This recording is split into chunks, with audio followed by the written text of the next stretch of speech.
Hi, good morning to my former colleagues and friends. Thanks to IPI and to PGA LabJack for allowing me to convey this message through a video since I cannot make it to New York due to a conflicting commitment. You are going to be discussing the conclusions of the work of this group of external advisors called by PGA LabJack to support him during this year.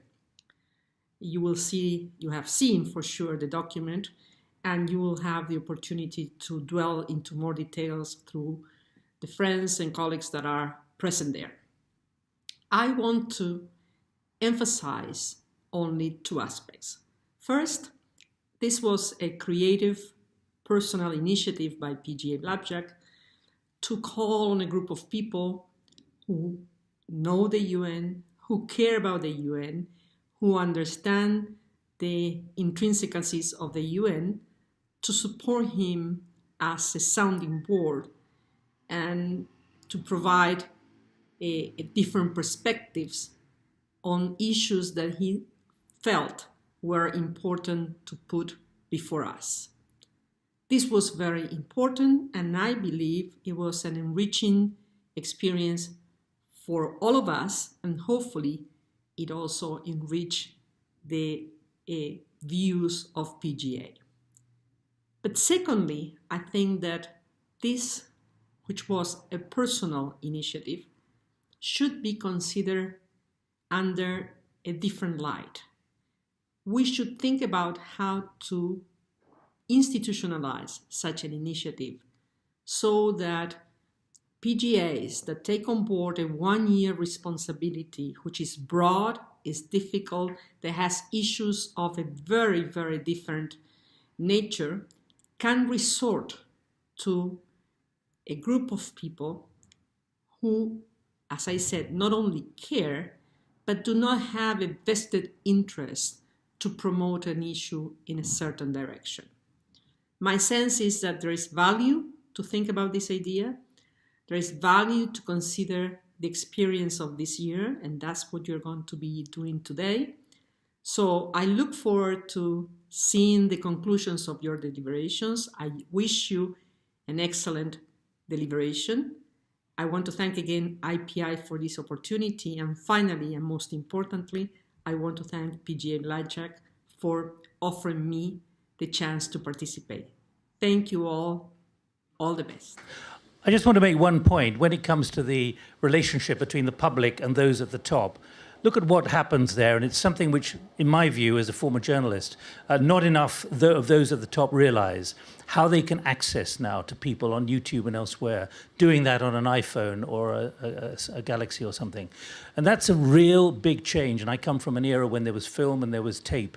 Now it's a very different era, and I just don't think that enough is done. When it comes to a stronger United Nations and a stronger General Assembly, it's also about stronger government and governance in many locations. That's a personal comment, but that indicates, look at the quality of it, look at the immediacy of it, look at the fact that she can do that in 3 minutes from her office or whatever without having to spend 3 days on a plane. That is a big change, and it's important when it comes to access. So let me go to the President of the General Assembly to make a few opening remarks about a stronger General Assembly and a stronger United Nations. Thank you. I hope you've enjoyed the first panel, and I'm sure the second one will be equally interesting. It's called A Stronger General Assembly for a Stronger United Nations, and believe me, I've learned something about the General Assembly during this last year, not only from chairing or presiding over the General Assembly sessions, and we have had 112 as of today, and there will be a couple of more, and I've presided over more than 70 of them. But also, and I would say mostly, thanks to many, many meetings I had with representatives of member states. I had more than 440 meetings of this nature. What have I learned about the General Assembly, or what's my perspective of the General Assembly? I would stress 3 points. First, it is an equal playing field. That means once inside the General Assembly, every country has the same votes, no matter their power, wealth, or size. And as Prime Minister Patriot Balsemao said that we are equals, but there are more equals, not in the General Assembly. We are all the same in the General Assembly, and it's up to each country how agile, active and creative they are to use the same footing. The second point is that the General Assembly is the place where anything can be discussed. So General Assembly can put any issue on its agenda. The agenda is very flexible, and looking back, you see that it has dealt with climate change, with development issues, with humanitarian issues, with issues of peace, with issues of human rights, and so on and so forth. So that means there is no limit for the General Assembly on what to put on its agenda. And third, it's also a global source of checks and balances, because the fact is that we have 193 viewpoints of different countries, making sure that the Assembly is focusing on issues that are important and relevant for this planet. There is no doubt General Assembly is probably the most legitimate international body, the most legitimate voice in this world, not necessarily the most efficient. Obviously, deliberations among the 193 are not always easy and simple, but the legitimacy is unquestionable. Looking back at this 72nd session, very briefly, what are the major achievements? The number one for me is the agreement on the text of the Global Compact for Safe, Orderly and Regular Migration. First ever multilateral framework addressing the issue of migration. It is yet to be adopted formally in December in Morocco, but the fact that 192 member states were able to agree on these documents means a lot. Second, I believe we managed to give attention and prominence to peace, and particularly the prevention of conflicts, which I believe is the essence of diplomacy. If we are unable to protect peace, then we can give up and leave our work to the military people. And we organized a high-level event dedicated to peace in April, which was the highlight of the system, because we've dedicated a lot of our time and effort investing and promoting the issue. And as a matter of fact, my team put together a book which is dedicated to the peace agenda during the 72nd session. Some copies are available here, and you are free to take them with you. If anyone holds the copy, if you could just show to the public. Yes, that's the book. But there are more. If you are interested, you please contact my office, and we will gladly share the book with you. The third highlight is the promotion of Sustainable Development Agenda. Needless to say, it's the key agenda for this planet and for this humanity. And we were trying to focus on issues where we need to do better. And here I want to mention in particular financing and need to bring in additional financial resources, because the usual ones, such as official development assistance, state budgets, are clearly not sufficient. So I've organized a high-level event with the assistance of my advisors in June, focusing exactly on these issues. And fourthly, this General Assembly session was very much about reforms. So we have struggled to move forward the effort to reform the Security Council. We are now finalizing the reform of the General Assembly, the process that is called revitalization. And this is the process that produced transparent selection of the current Secretary General, transparent selection of the next President of the General Assembly. But we also processed 3 reform proposals submitted by the Secretary General: peace and security reform, UN development system reform, and management reform. And General Assembly delivered on all these. So these are, without going further into details, these are the 4 major achievements as I see them as a president. Now, let us talk about how we can make a General Assembly even stronger, because the stronger General Assembly makes a stronger United Nations. And how do we see the future role of the General Assembly? Because it is the most representative international body, but how to make it also the most relevant international body. And this is what I really hope our panelists will help us to provide answers to this question. So I'm very much looking forward to our discussion. Thank you. Just before you leave the microphone, can I just ask you, have you seen significant change in your time in terms of process or anything else which we should bear in mind as we address this? One of the issues I feel very strongly is that regardless of all the excellent means of communication, we don't communicate.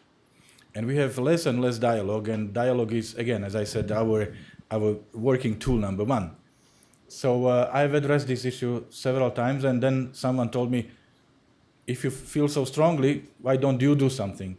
And we've introduced a morning dialogue series, informal meetings with permanent representatives on issues that are relevant but are not duplicating the formal agenda of the United Nations General Assembly.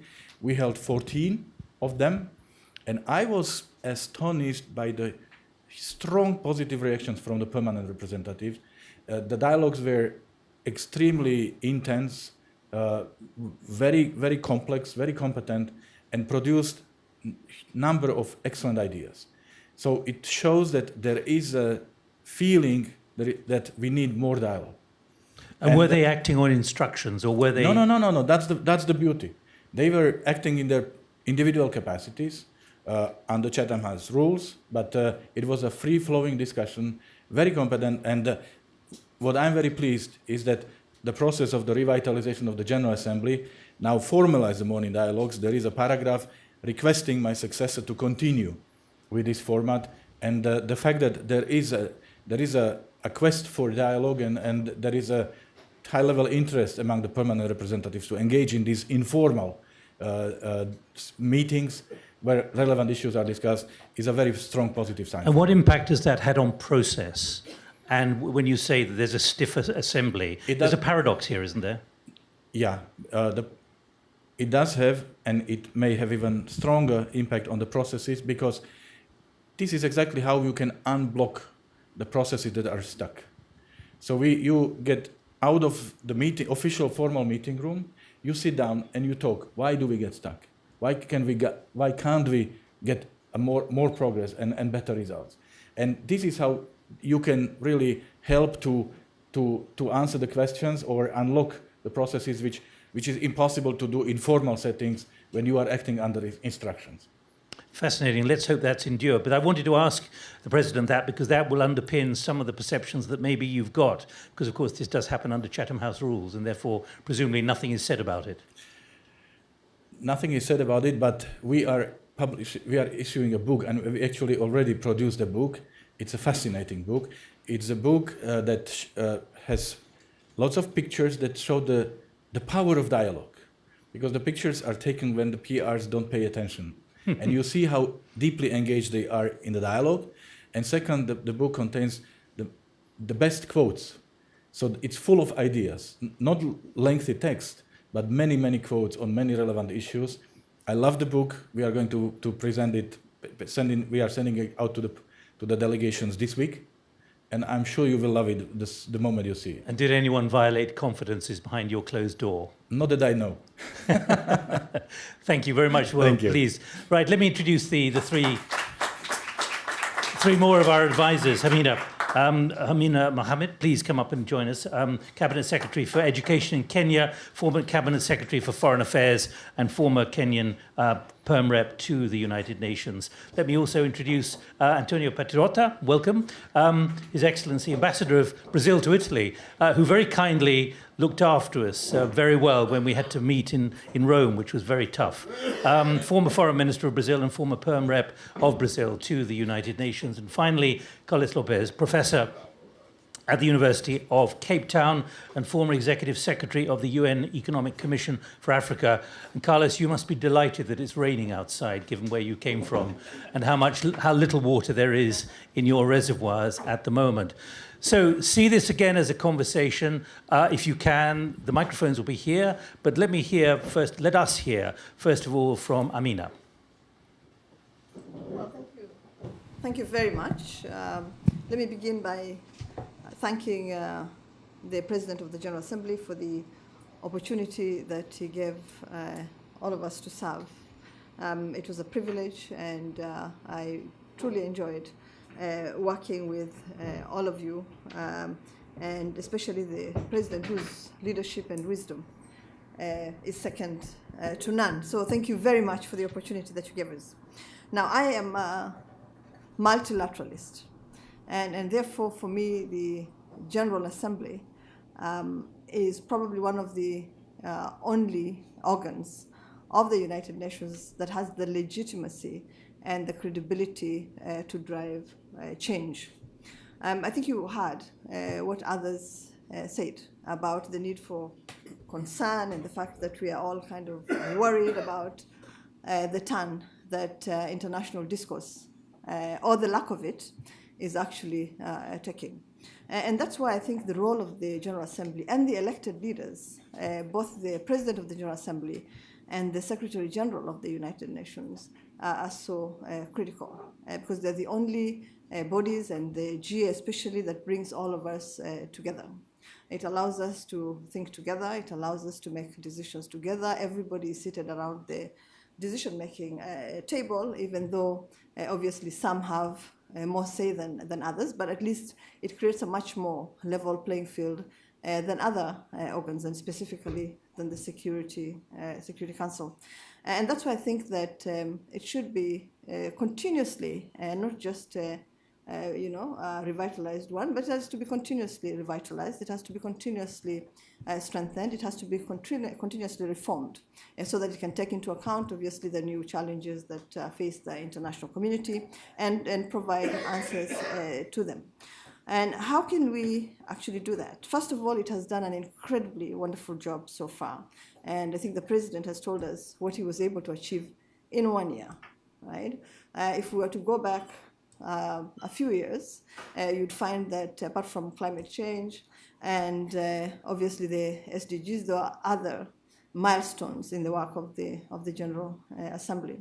And the milestones were achieved basically because this is the only avenue that we have for proper dialogue, negotiation, discourse, and decision-making that is acceptable to everybody, because everybody is actually part of it.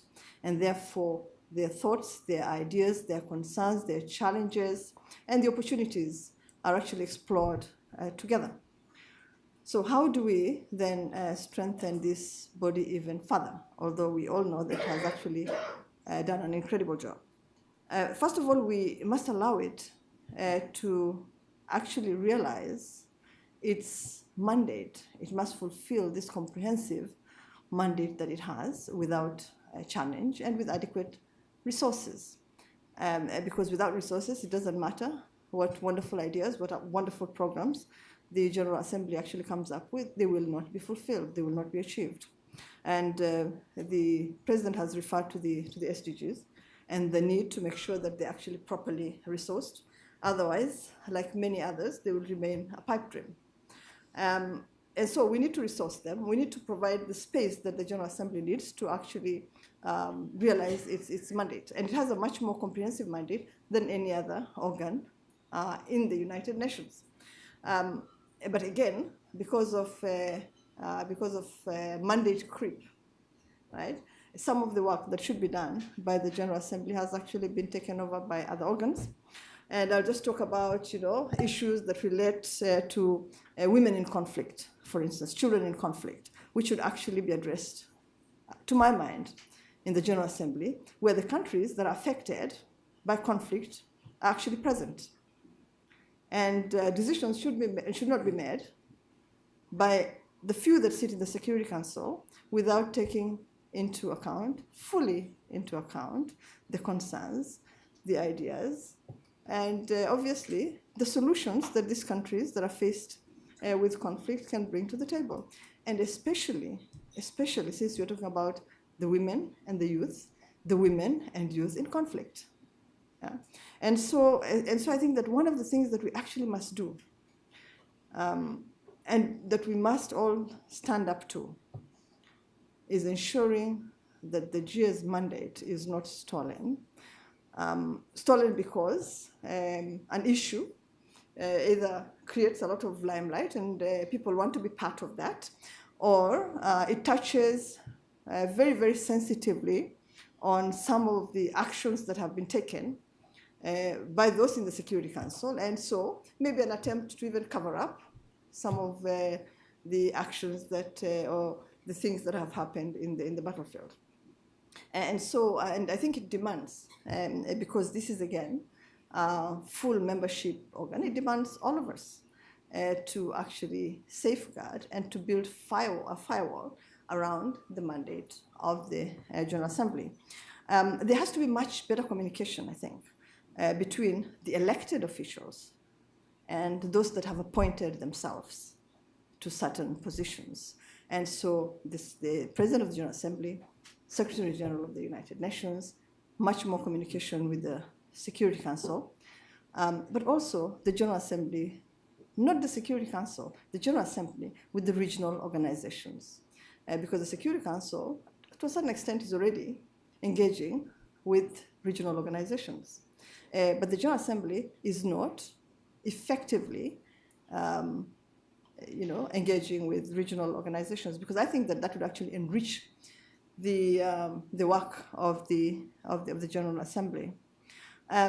What else needs to be done? Maybe have a team led by the President of the General Assembly visit conflict areas and see for themselves, and probably bring ideas back to the main hall of what is actually happening on the ground, so that they can influence the work of the Security Council, so that it's not only up to the Security Council to take decisions on peace and security. After all, that mandate belongs also, and more importantly, to the General Assembly. And so maybe what I'll do is, because I also believe very strongly that we have to have a good exchange of views, I'll stop there, Nick, and allow others to come in. Thank you very much indeed. And Antonio and Carlos, this is for you as well, to underpin your remarks. Do you think, that there's actually a recognition of a growing, what I'm calling a frailty and vulnerability of the General Assembly? I mean, we just heard from Mr. Lajcak that, that in the end it's become a stiffer process, a much tighter, constrained process, apart from what he's introduced informally. But that question for all three of you, please, recognition of a growing frailty and vulnerability, because if you want to make it stronger, you must accept that there is a problem. If you're to make the General Assembly stronger, is that what you meant, Nick?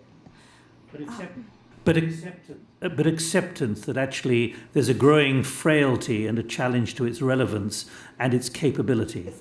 I think this is a growing challenge to the frailty of all international institutions, if you ask me. Not just the General Assembly. In fact, given what has been said by the President of the General Assembly, the General Assembly probably delivered much more in this 1 year than many other institutions many other international institutions. So yes, there is frailty, but that's actually underpinned by that legitimacy, that credibility that the General Assembly has. But yes, there's frailty, I think, all around, and the reasons, I think, were told to us by those that were here in the first panel that we had, that in fact there is a tendency, I think, by the more powerful to ignore the virtues of multilateralism. And it's not just about the General Assembly, it's multilateralism in general. Thank you, Amina. Let's move on to Antonio, please. And let's have a deal here. If there's something you really want to come in with very quickly, please put up your hand and let's get the microphone to you so we can move forward on a particular point if it's particularly related to what one of the speakers has said. Antonio. Well, thank you very much, and let me start by congratulating the PGA for having put together this team that I think was a very worthwhile exercise, at least from my perspective.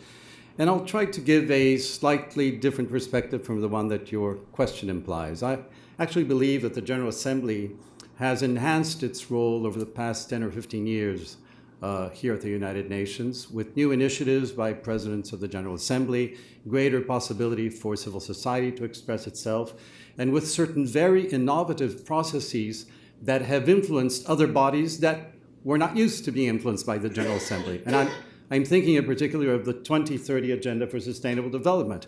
I remember very well as a Brazilian diplomatic official that 5, 7, 8 years ago, the people who dealt with G20 summits used to say, oh, whatever goes on at the UN is of very little concern to us. We don't even pay attention.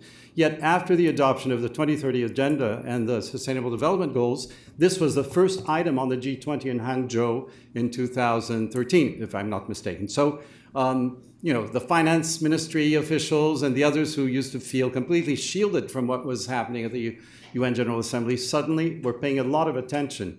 I would also like to question a little bit your comment earlier, and you're in a position of being the moderator now, but you also were a panelist before, to the extent that those in the UN are conformists. I think that the UN is actually made up of idealists. And the 2030 Agenda, again, is an expression of a desire by a majority in the international community, but not by any measure a consensus when it began, to try to introduce the environmental variable into discussions on development. This was not a simple process. It was not linear. It involved a lot of dialectic discussion, a lot of resistance on the part of many ministries and agents around the world, and yet we managed to do this. Why? Because of a certain degree of idealism. And I think the same idealism is to be found, for example, in the way that a nuclear ban treaty was adopted by the General Assembly, which was a very interesting process because it started with civil society. Governments around the world, like-minded governments, embraced the cause. The Conference on Disarmament in Geneva was completely paralyzed, and lo and behold, the General Assembly is successful in producing a text which is not universally accepted, as we all know, but which won the Nobel Peace Prize and has, I think, sent a very strong message in terms of delegitimizing the possession of nuclear weapons. So I could go on with other examples. There are examples that PGA Lychak gave on climate change. The Paris Agreement itself, was to a certain extent the product of an initiative from the General Assembly. The more transparent procedures for electing Secretary Generals and now PGAs reflect also a capacity to renew and to look to the future. Now, having questioned the idea that the General Assembly is weak and unimaginative and lacks relevance internationally, I think there is one issue where the General Assembly has been a resounding failure, and that is in fulfilling its mandate to operate a Security Council expansion program. It's been going on for 25 years, and for some reason that is very difficult to pin down, a minority of countries are preventing the General Assembly for even having a text-based negotiation. Now, this is actually a procedural coup d'etat to some extent, because there is no veto in the General Assembly, and you operate by established majorities. And we would never have reached a 2030 Agenda on Sustainable Development, for example, if a minority of 25 countries had prevented text-based negotiations from advancing. Now, I'm not here defending a national position of X, Y, or Z format for a new Security Council. But what I am trying to denounce is the attempt on the part of some to introduce a procedural kind of filibustering into the General Assembly, which was not foreseen in the rules of procedure or should not be part of the General Assembly's culture. So here I think indeed we do have a challenge, because we were talking in the previous panel about geopolitical shifts and the way influence, diplomatic or economic or otherwise, is being distributed in new ways around the world. And this is not a process that will happen on its own to produce enhanced international cooperation. Now, if the UN is unable to respond to these changes in areas as vital as peace and security, and we know that the image and the reputation of the UN to a large extent rests on what it does or fails to do in peace and security, then I think we are heading for some trouble. Let me just conclude by two or three reflections on the global environment. First of all, I do not deny that we are facing a very challenging situation where powerful countries are resorting to unilateral action and withdrawing from multilateral processes. But I think, like others, it's important to note that this is not a new process. I think perhaps the most destabilizing unilateral decision taken during the 21st century was the decision to invade Iraq militarily. And this was not done by the current government. We're still living with the consequences of that. So in spite of this unilateral destabilizing activity, the UN went on to adopt the 2030 agenda, the nuclear ban. It didn't become paralyzed. It continued to work. And I believe that the UN can continue to work likewise, even in the face of these new tremendous challenges posed by unilateralism. Another point that I think is worth making, and this goes along the line of what Jean-Marie Guéhenno about creating new coalitions, I think we really need to unite all of us who see value in the UN and all of us who respect the basic tenets of the UN.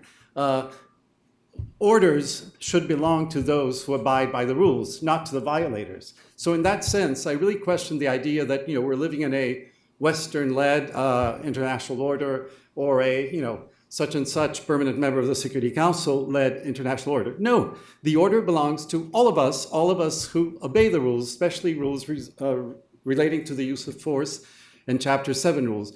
In this respect, I think we need to stick together more strongly, and not only as governments and as countries, but also as civil societies. I think the example of the nuclear ban really gave an extraordinary demonstration of how governments with civil societies can make a difference. I think of an organ such as the Commission on the Status of Women, which I chaired for 2 years, and the very idealistic and forward-looking agenda of that organ, how you could mobilize women internationally in favor of peace, in favor of fighting against weapons of mass destruction, and indeed in favor of reforms that will render the Security Council more equitable and more efficient.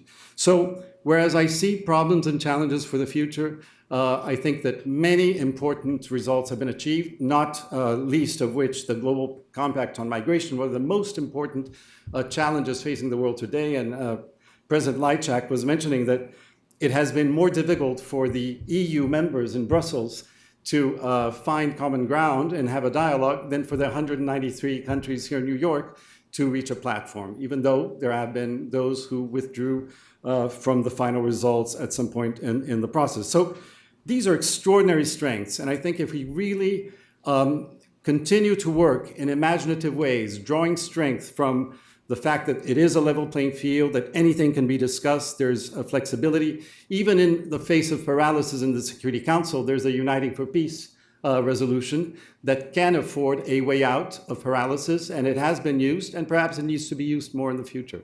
Thank you. Thank you. Does anyone want to come in quickly on any of the detail there? But Antonio, let me just pick you up. Will this make a stronger General Assembly, or will it stop and prevent the organisation and the institution becoming weaker?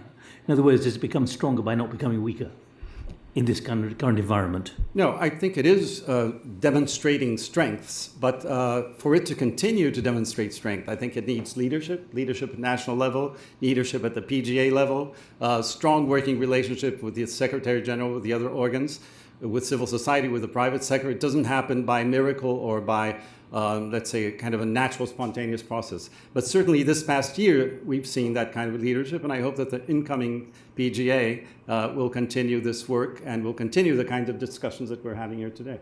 Thank you. Thank you. Carlos. Thank you. I really want to add my voice in congratulating the PGA for this idea of having a team of advisors. We enjoyed the experience, and we hope it will continue with your successor. You gave us the opportunity also to frame some of the questions that are very difficult nowadays to deal with, and we just heard in the first panel some unnerving views and some dramatic insights that basically give the idea that we are in a world in a very fast transition, and as a result of that we are somehow disappointed that we are out of our comfort zone. That applies to multilateralism as it applies to many other areas.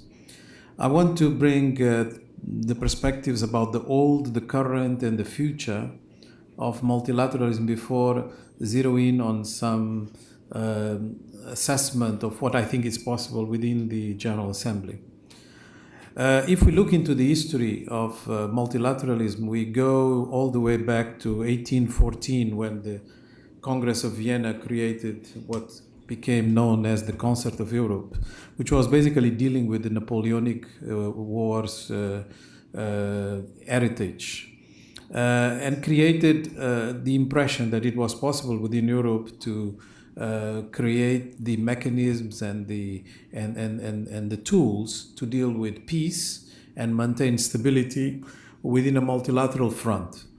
Then, as we know, it has been consolidated for a while, including with the Berlin Conference of 1884, before it collapsed. And collapsed completely, and it gave rise to the First World War.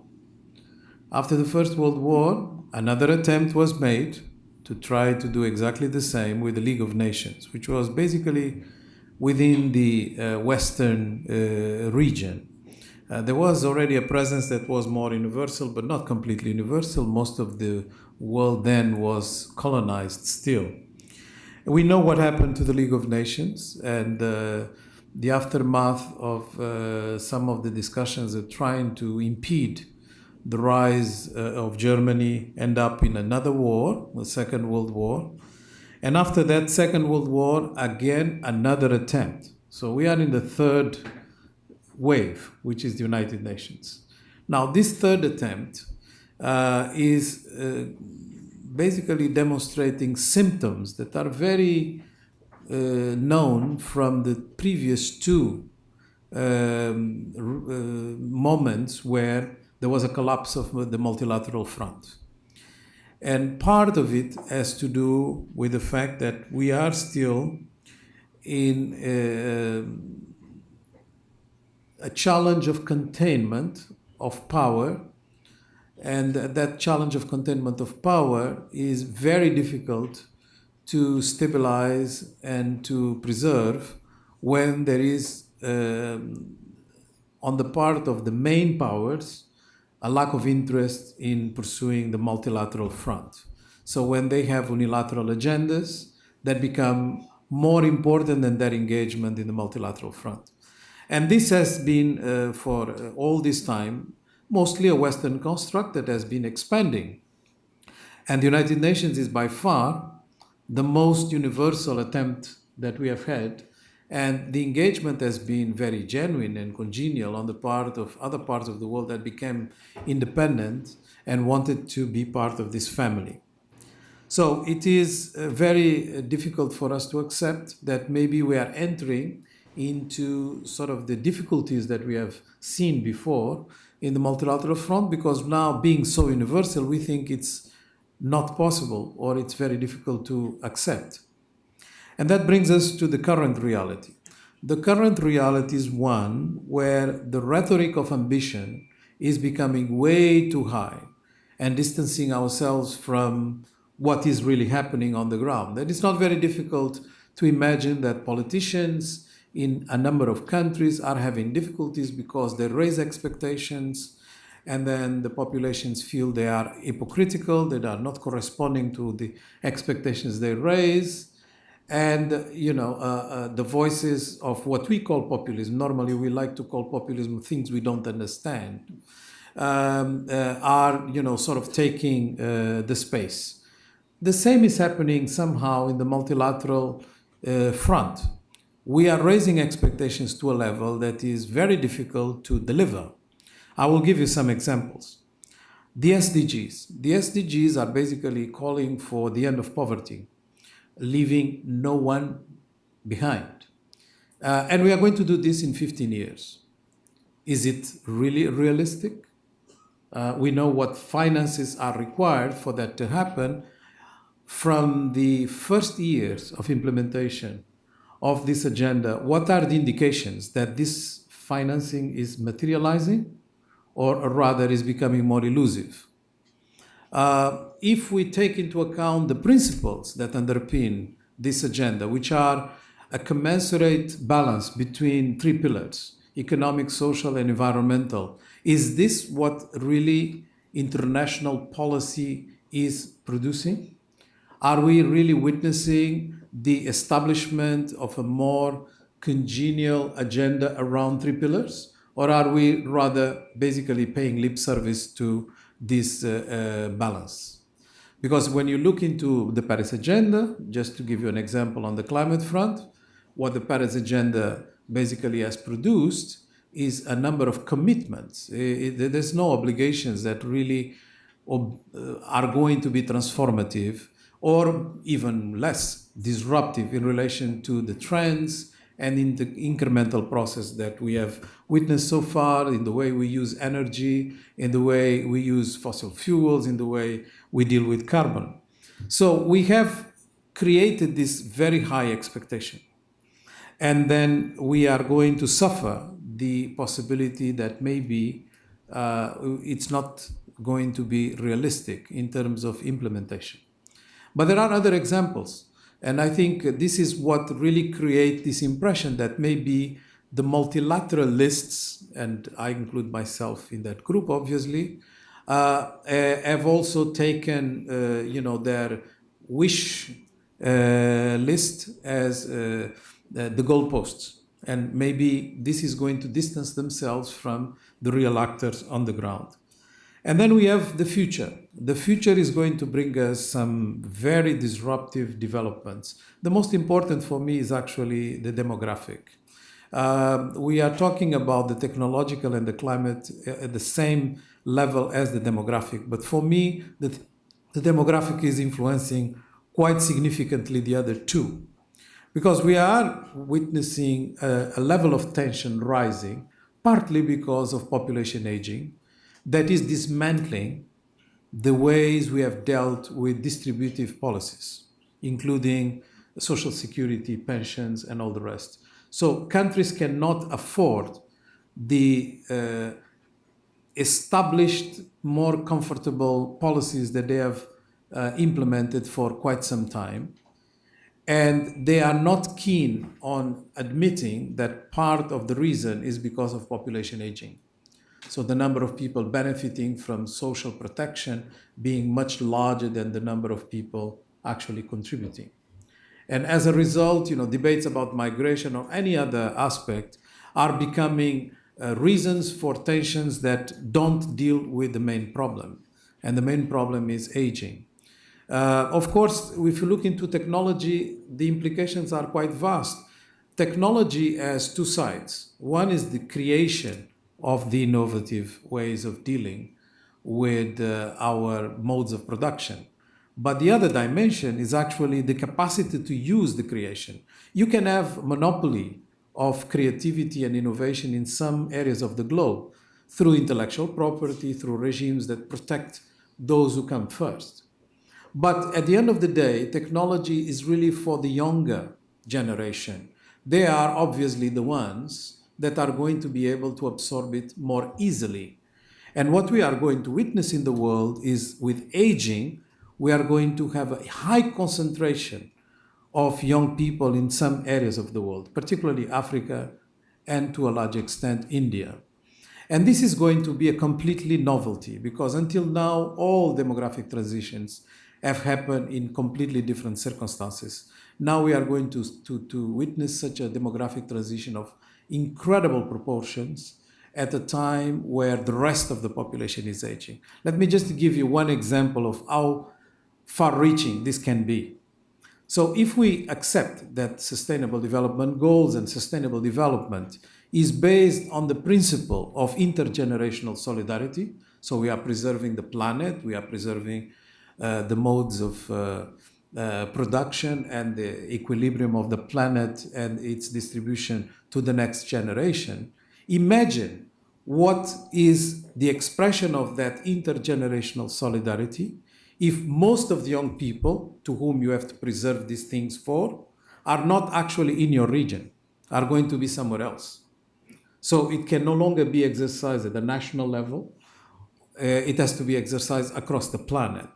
So you'll have to have a relationship with Africa that is based on the fact that it's going to have the youngest population and about 2 in every 3 young people by the end of the century. Now, if you look just from the depth perspective, the entire depth of Africa right now is equivalent to the depth of Denmark, which is a country of less than 6 million people. And we consider it to be a disaster. And we are talking about 1.2 billion people. You can see how the system has become completely obsolete in relation to level of expectations and the reality on the ground. And this is the type of transitions that we are going to witness. We are going to have access to technology that is going to empower ways of working that are completely different from the ones we are used to. We are going to see the rise of China and other countries that are uncomfortable with the fact that multilateralism is not really being preserved because they have been benefiting from it. And we are going to see countries that right now appear very powerful, like Russia, having an incredible shrinking of their population. Japan also the same. So, Carlos, can I interrupt, because you've given us a lot of points here, but what are the implications for the General Assembly? Well, that's my concluding intervention. I think the General Assembly is doing the best under the circumstances. In fact, it's doing much more than others. And in my view, we are basically in an erosion of legitimacy of the multilateral system because of what I just described, whereas the General Assembly is still the only organ that can preserve that legitimacy. So its reinforcement is absolutely fundamental. And in doing some of the discussions, like the Migration Compact, in doing the discussions in a way that is structurally different in methodology from what it used to be, it's introducing ways of coping what is a very messy environment. And I think this rules-based principle is going to be challenged from different corners, but where it really sits is when you have a balance of power. And the only place that we still have preserved in terms of balance of power is actually the General Assembly. So we need to reinforce it, and I think some of the indications that the President of the General Assembly just gave us go in that direction. So it's, after all, about power balance, but the power balance in a world that is changing fast. Thank you. I love that phrase, coping with a very messy environment. In other words, the General Assembly is doing pretty well. Thank you very much indeed. So don't get too worked up about it. Who'd like to come in, please? Can we get the microphones? Where are the microphones, please? Here, and anyone else further back, please. And I'm wondering, President Lajcak, whether you might be able to just help us understand where you think reform of the Security Council has got to in terms of initiatives, but the limits of what can be done. If I could ask you to just give that a consideration in a moment, please. If you want to introduce yourself, please do. And there's someone at the back, please, as well. Hello, yes. My name is Ram Chalori, and I'm with the International Peace Coalition in Princeton, New Jersey. I do not mean to be dwelling on failures of the UN, but I want to quote one, which is fairly quoted in the US, that being the Palestinian problem. It has been there for about 40 years. I assume majority of the UN members supported the Palestinian cause. In a similar sense, if I were to go back to this nuclear deal that was passed in the General Assembly, would it take another 50 years for that to be acted upon? Who'd like to pick up on that? Antonio? Well, briefly, I think an interesting development is probably going to happen this year is that Palestine will be the chair of the G77. And it will be interesting to see how that plays out, because there's no doubt it will give enhanced visibility to the plight of Palestine. But otherwise, I think there's also a big possibility for using the General Assembly through Uniting for Peace, through special emergency sessions. In fact, this year there were two, I understand, which is not very common to happen.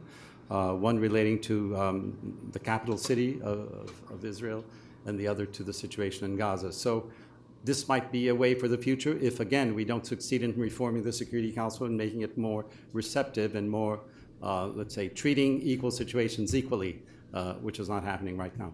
But then you get the significant withdrawal of cash by the Americans from UNRWA. Well, there are many countries in the region of Palestine that are not cash-strapped. I think, they can come in, and others can come in. In a sense, this is a voluntary contribution. The U.S. is entitled to do that. But I think all of those who are strongly committed to a Palestinian state will continue to find ways of supporting the cause. At least this is my expectation. Amina, Carlos, on this one.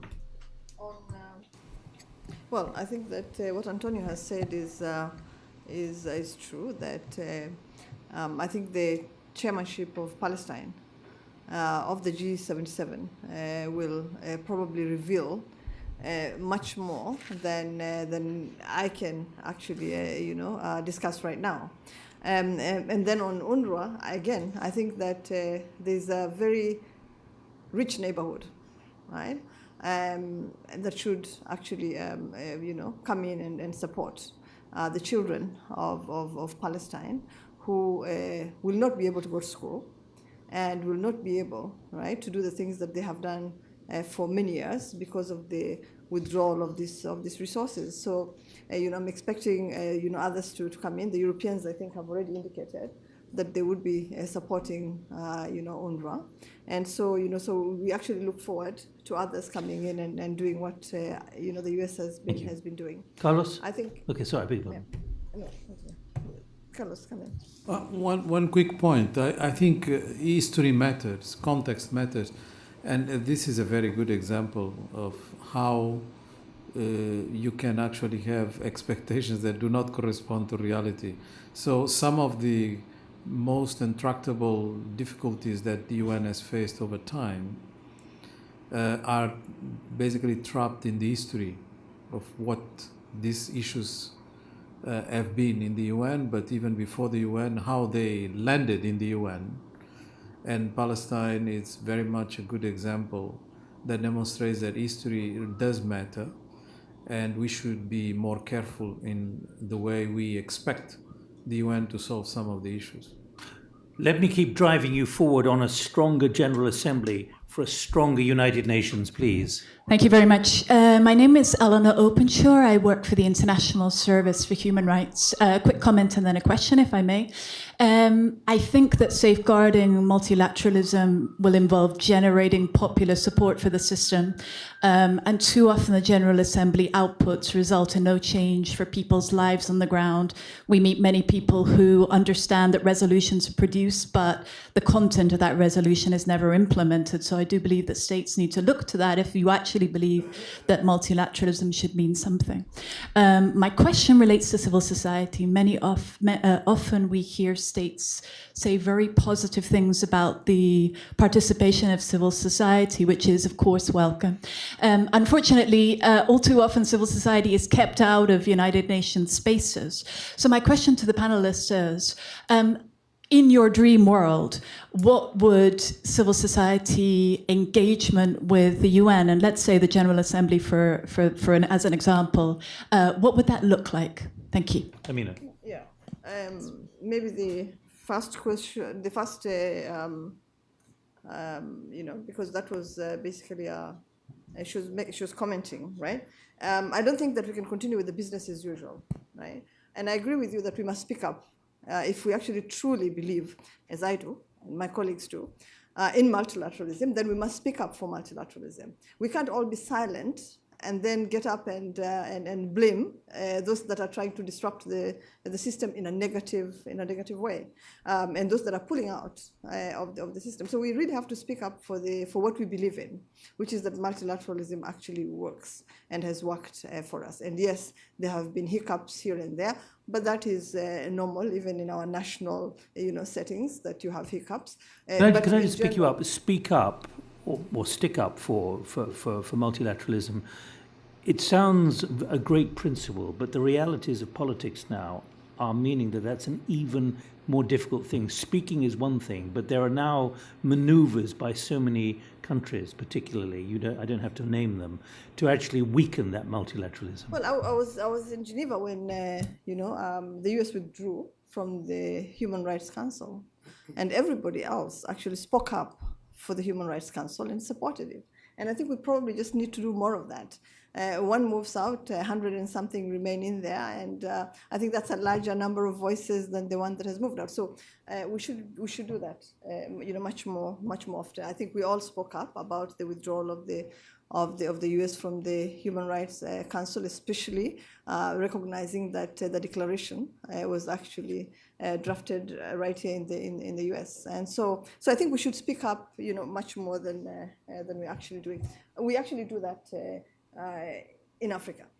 We talk up multilateralism because we also truly believe, we all joined the UN voluntarily after, colonialism that wasn't terribly kind, to us, but we still believed in this system that would allow us to participate, to be included, right, and to sit at the decision-making table. But do you think if you'd spoken louder before, say, the decision on the Human Rights Council, then Washington might have thought twice? If we had all spoken up louder. I think if we had all spoken up louder and also shown, I think, the merits of belonging to the system. So you've got to speak out louder much sooner, preemptively. Carlos and Antonio. Well, we all come to the UN to make deals, and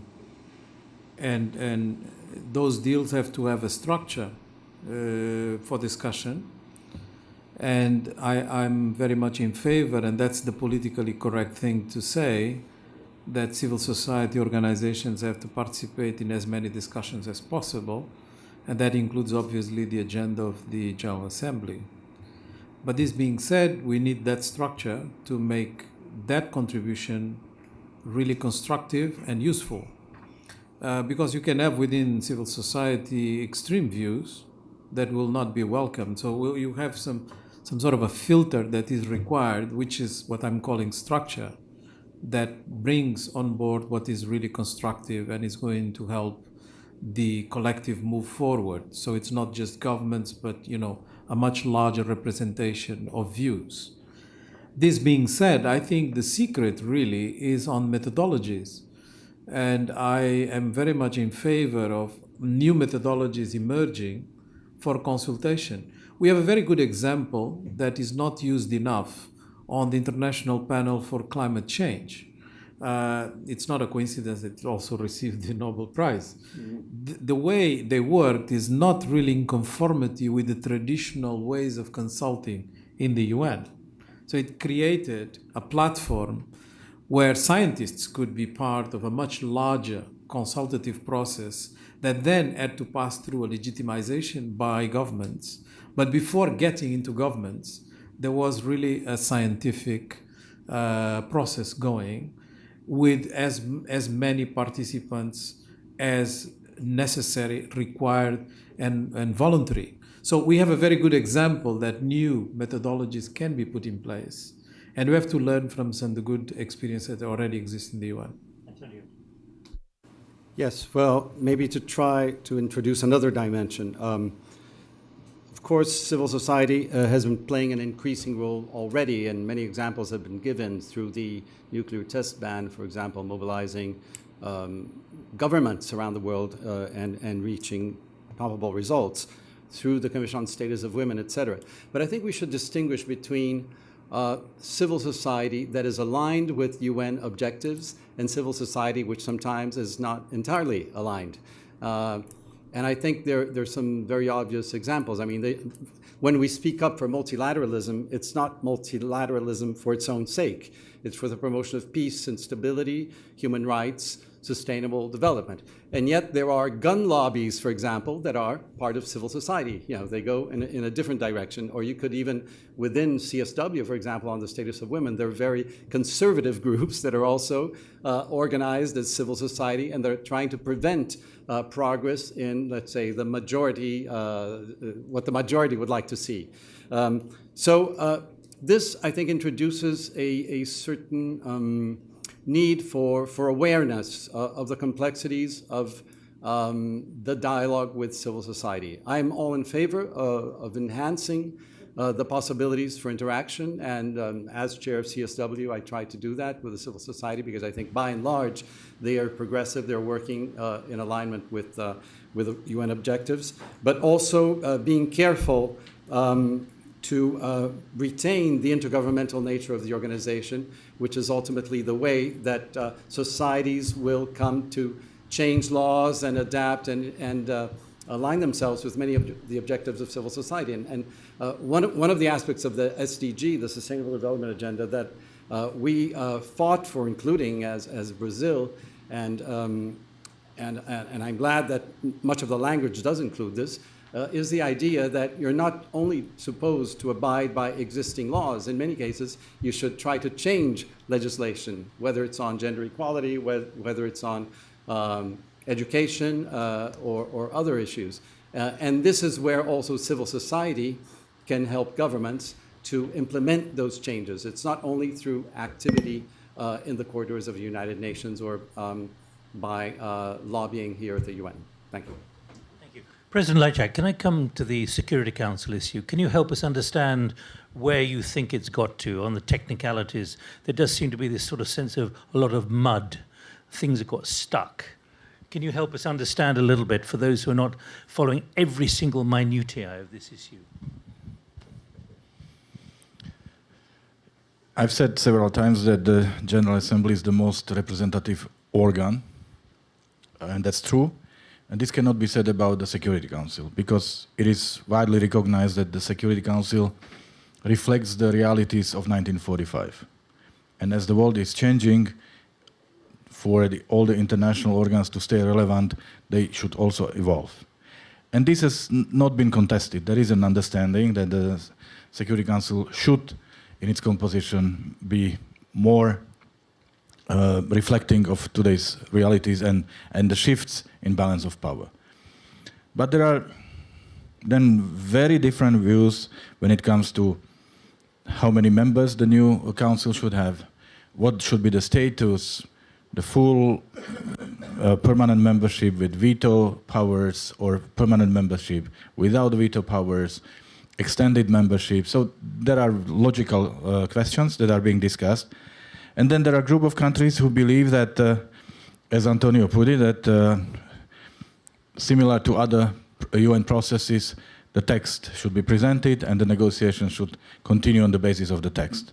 Well, there is another group of countries who believe that it would be premature to put a text on table because we need more time to engage and to clarify these basic issues, and that tabling the text could actually be disruptive to this process. Both schools of thought are legitimate. What is important is that the one school of thought is not trying to suppress the other. And this is exactly why I called at the beginning of this session for two things: credible process and meaningful outcome. Credible process means a genuine discussion about these complex issues, the process that every member state can believe in and know that this is the process. It's not a proxy exercise, it's a real process when these issues are discussed. And I do believe that we got a credible process. Meaningful outcome is the outcome that when you look back, you see that we've moved the process forward. And this is obviously for member states to judge how meaningful the outcome was, but the fact is that the result of our work this year was adopted by consensus by the member states. So it's a long journey, but it's very, very important, because the fact is that the entire huge work of the United Nations is seen and judged in the first place by the performance of the Security Council. And I've traveled around the world, I've had many meetings with people in many countries, and UN unjustly gets lots of criticism simply because of the situations when the Security Council is stuck and is unable to agree on important issues. And look, in this 70-second session, I'll give you two examples that show how powerful the Security Council is when it can agree. DPRK, North Korean issue. The Security Council was united repeatedly, and it brought about significant change. And also the issue of Myanmar, where we had the unity, and as a result, there were important shifts in addressing the tragedy of Rohingya people. Of course, there are moments where the Security Council was unable to act in unanimity, and then obviously was criticized, and unjustly also the rest of the great work the United Nations is doing. Thank you very much. We've got 15 minutes. We're not going to resolve the Security Council issue, but let me ask you to dig into your resources of initiative and insight here, all three of you. How can we take this forward? Is there something, you have the luxury of not having to negotiate this, but is there something which could be a real kind of nirvana type of moment where this could suddenly produce something different? All three of you, Amina. I come from a continent that is totally not represented in the Security Council, at least not in the permanent membership.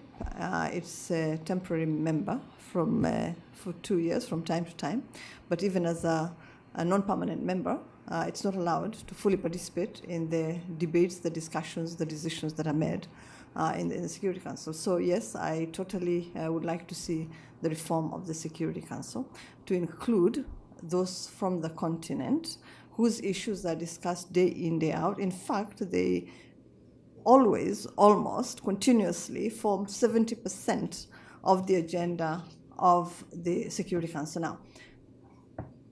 If that happened in the 50s, that would still be understood because we were colonies. We're no longer colonies. We demand a place at the table. We will only get that place if the Security Council is reformed. At the moment, we are obligated to carry out its decisions and execute them and adhere to them.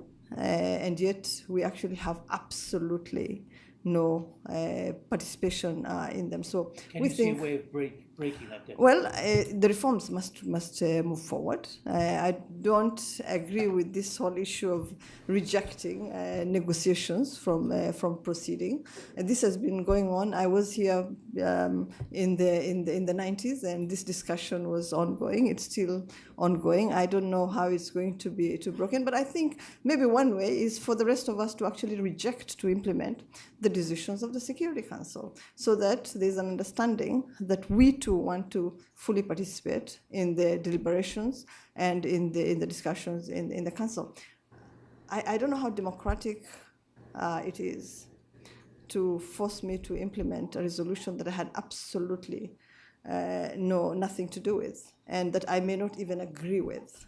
Iraq has been mentioned, but there are many others. There's Libya, the things that happen on our own continent, where the decisions that we had made were completely ignored. The wisdom that we were bringing to the table was completely ignored, and yet in the end, what happened was that it was proven right. So we want a place at the table. The only way we can get that place is through the reform of the Security Council. And I think, especially now, given what Carlos said about the demographics, it becomes even much more urgent to ensure that the reform of the Security Council is carried out. That, in a way, also, Nick, would ensure that the GA gets strengthened if we reform the Security Council in a way that gives all of us a voice. Antonio, you have the luxury of being a leading diplomat still serving, who can then find his way, or on behalf of your government, a way through things like this. Is there a magical kind of patriota way forward which is yet to be adopted, which you can help us understand? I won't speak on behalf of my government here, but as an advisor to the President of the General Assembly, and with all due respect to his efforts over the past year, I think, and having participated in the exercise in the IGN, I think it's going nowhere, honestly. And the progress is so incremental that it becomes actually non-existent, because you don't start the following year from a higher level of ambition. You just see the same countries trying to torpedo the whole process. So I would humbly submit that maybe the IGN has outlived its usefulness and it's time to declare it concluded, and encourage countries to present a draft resolution in the General Assembly. Now, there's this anxiety about, will we obtain 2/3 majority, will we not? I think the test is worth trying. If 2/3 majority is not obtained, try again next year, then the following year, and continue with an inclusive process. For many countries that were not original UN founding members, the process for becoming a member was a very difficult one that required a series of votes until they succeeded. And this did not detract them from trying again until they succeeded. So I think similarly, also drawing inspiration from 1964, which is the only time when the Security Council expanded, arguably only in the non-permanent category, which is perhaps more simple than what we're aiming for now.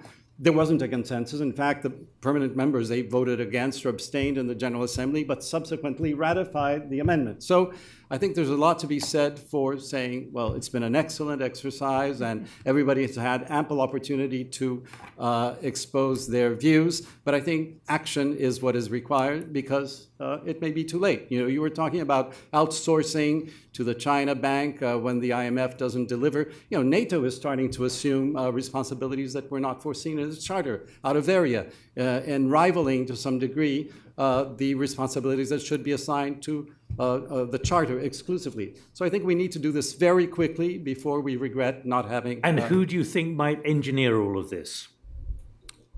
An imaginative diplomacy. By whom? Led by whom? I wouldn't name any country, but Well, you know, there's a lot of imagination all over the world. You're among friends here. Tell us. Honestly, it could be a coalition of countries. You know, when you look, it could be a group of small countries.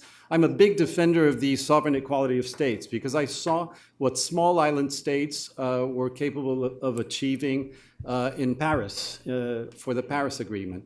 I've seen, for example, what St. Vincent and the Grenadines has done as a coordinator for a common platform for Security Council reform. So why not St. Vincent and the Grenadines, for example, take up this challenge and present on behalf of a group of like-minded, a coalition that includes African countries, Latin American, and others, and maybe start to Shall I just check, is there anyone here from St. Vincent and the Grenadines who wants to take up this challenge?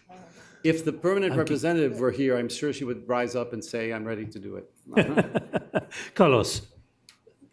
I'm very much of the view, like Antonio, that we have not yet tested the pudding. We keep talking about reform of the Security Council without admitting that all you need is 2/3 majority in the General Assembly to pass the first stage of that process. That has never been tested. If it was tested, then the second stage would be probably a very different discussion from what we have right now, where some of the countries that may not like such a reform will find it very difficult if there was an overwhelming support in the first stage. Because we never tested, we don't know. So it's very easy to actually blame the powerful countries for not wanting reform, which, you know, is sort of an expeditious way of dealing with the issue, when in fact there's some hard work to do on the part of all others that want to do a reform of the Security Council to actually test their ideas in the General Assembly, including Africa. If Africa really wants to put forward a very strong proposal that is commensurate to its ambitions, then it has to test it in the General Assembly. You know, that's what China did, and they got it. I mean, so it's absolutely possible to go that route. It's not necessarily easy, and it's not necessarily successful, but that's the way to go. I mean, the C10 tried it last year to put a draft through, and they didn't have the support. The C10 are African countries that have been mandated by the African Union to push the Security Council reform agenda, and they didn't get the support that they needed from other countries. So maybe it's something that the Africans could try again. Right. I want to invite anyone who's got a really big idea. You've got the President of the General Assembly here. If you want to get a really big idea of how to make the United Nations stronger, now is your big moment. Please, do you have the microphone? I'm not sure this is what you want to do to give us a great idea. And did I see another hand go up there too? Yeah, okay. We've got 5 minutes to run, so be brief. Okay, so as you know, this is being streamed on Facebook. We have nearly a dozen comments representing indigenous people of Biafra, and I don't know if this forum can address this issue, but they just want to draw attention to the situation in the country and the persecution of Christians, and they're asking whether the United Nations can do something about this. A second question was about the Uniting for Peace resolution. Would the General Assembly see this as an opportunity when the Security Council cannot take action? Will they utilize this historic option that has been used in the past? Thank you. I don't think we're going to get answers there about stronger United Nations, but I think it's tremendous that you're getting those kind of comments from places like Biafra and places like in something like this. The fact that they can communicate directly without any mediation or curating. Does anyone want to come in? Because there's another question over there. You've got the microphone? Yeah, thank you. Then I'm going to go to President Lajcak as well. Yes, thank you. This is going to be clearly a case of exceeding expectation or whatever. No, thank you very much. Narges Saïdan, I'm the representative for the International Organization of La Francophonie to the UN, and I just had very quickly 3 points to raise and maybe have your views on. One is because this is a case of every state being equal or all states being equal within the General Assembly, I think there is a need to really look at the issue of the capacities of member states to engage. We have member states to the UN that have missions of 3 people with an additional language barrier when they communicate with their capitals to engage fully in the discussions, and I think that is something that needs to be looked at in a different manner. The other aspect is one of technicity, and I think that meets a bit the previous discussion we have both on conformity and the technical capacity, and there I think the General Assembly could very ably engage with not only regional organizations but also linguistic organizations and other organizations that are that are present at the UN in helping these technical discussions happen to support the engagement of member states, because what we see is very often that our member state representatives and our member states in general are completely overwhelmed by the complexity of the discussions, the number of meetings, and the whole processes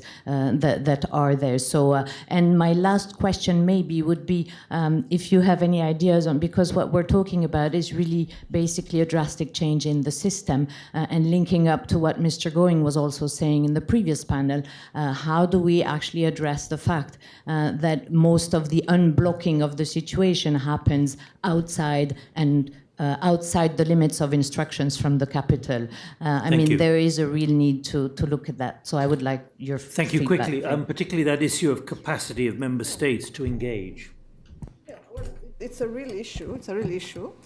We have raised it on several occasions and even requested that fewer issues be dealt with by the General Assembly on a yearly basis. Take up 5 issues and deal with them this year, and then take up any other issues that come up the year after. I mean, it's not received the support that it should, right? And I think maybe it's because, and I'm sorry to say this, but most of the powerful states have thousands of people at their disposal at any given time, at headquarters in New York, probably in Geneva as well. Mm-hmm. And so they don't actually feel the pain of not being able to represent your government, your country in all these all these sessions. It's only the wearer. Time is pressing here. It's only the wearer who knows, where the shoe pinches. So I would support that call that we continue pressing for fewer issues to be discussed at the General Assembly, so that we can all participate as effectively as we must.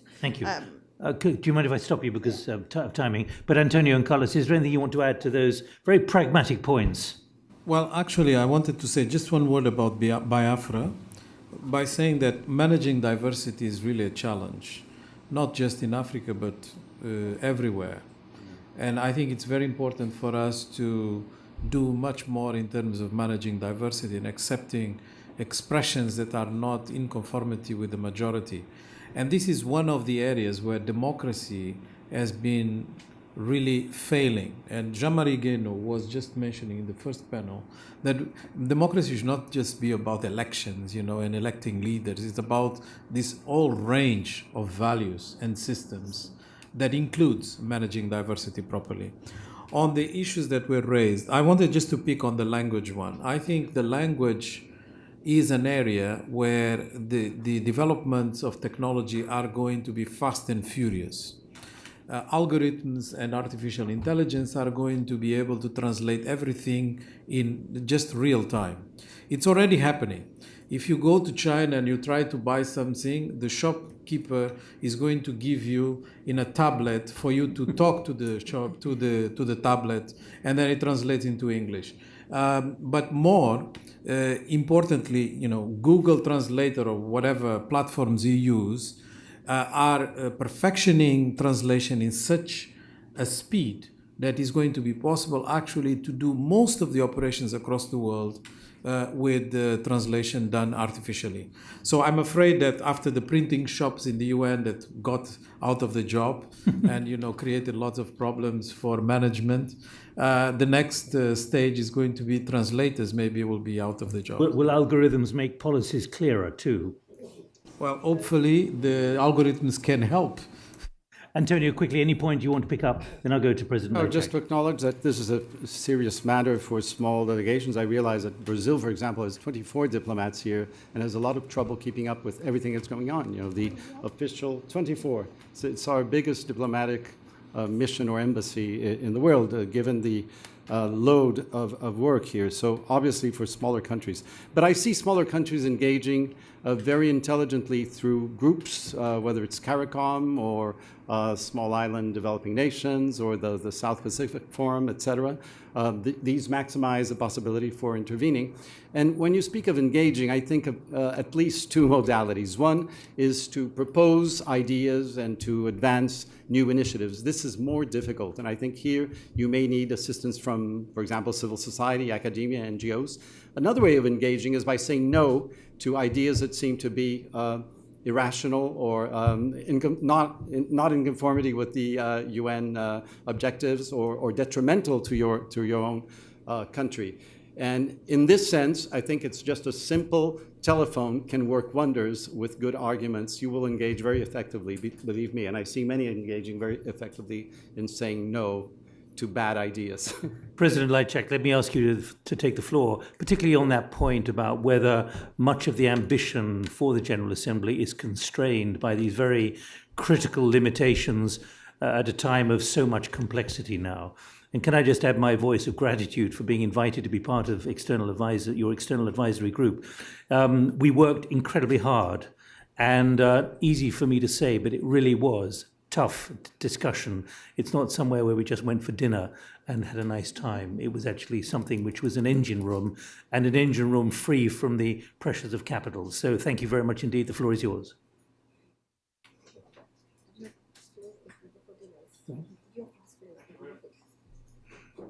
Thank you very much, and thank you for your vivid interest in the subjects discussed. I would also like to briefly react to the questions that were asked at the beginning. On the Uniting for Peace initiative, this is an instrument that allows the General Assembly to take up issues that the Security Council is unable to agree on, and this has been used twice during this 72nd session. The good thing about this is that the it really puts a positive pressure on the Security Council. That means they cannot drag on forever with the issues, because then somebody else will deal with it. But I would never like to see this instrument as something that is putting General Assembly against the Security Council. This would be very detrimental to the organization. On an issue about the small delegations, this was one of the topics discussed in our morning dialogues, and permanent representatives came up with a number of very good and constructive suggestions. Obviously, we are trying not to multiply meetings that are taking place at the same time, better structure the work of the organization. The problem is that the same delegations are then in formal meetings proposing other meetings. So I also said half-jokingly that we need to build the bridge between the PRs in the morning dialogues and the PRs in formal sessions, so that they don't contradict themselves. And the unblocking of the issues where we are stuck, departing from the instructions from the capitals, I think this is the beauty of the United Nations. The fact is that every member state comes with national positions, with the red lines, but through the daily interaction among the diplomats, permanent representatives, you also grow your awareness of the joint mission, which is, to protect the peace, to develop this planet, and to defend the human rights of people. And it's the beauty of diplomacy and the virtue of the diplomats, the top diplomats who are representing their countries here, that they can still respect their headquarters instructions and yet reach a compromise where no one is losing and we are all winning. And this is what the United Nations is about. And I really believe that this discussion today proved once again that we need United Nations more than ever before. I want to thank my advisors for an excellent job, not only this morning, but throughout the year, for a very strong support I've received from them. Being the PGA is not my first multilateral experience, and I know that international organizations have the tendency to lock themselves in a bubble. You develop different language, you deal with issues, and you are slowly losing contact with the real world.